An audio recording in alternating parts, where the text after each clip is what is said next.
Kuzatuvchilar, men sizlarga hozir bir narsani ko'rsataman. Hali aytdik-ku.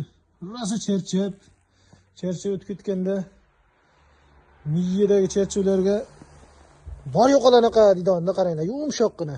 Bolishtirlar ham yumshoq. Eng muhimi shunday televizor ko'rib o'tiribsizda, birdaniga uyqungiz kelib qoldi. Mana buni qaranglar. Ha, tortmachasini. Mana shunday tortasiz. Qarang. Divanda oyoqni uzatib uyquni urib olaverasiz. Qarang. Miyahkiliklar o'ta miyahki.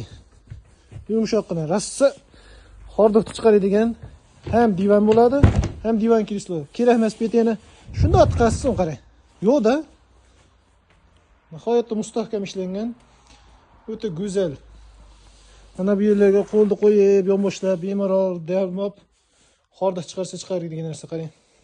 Yo, bismillah deysizlar, shunday oila davrasida bemalol maza qilib dam oladigan narsa-da bu, qaranglar.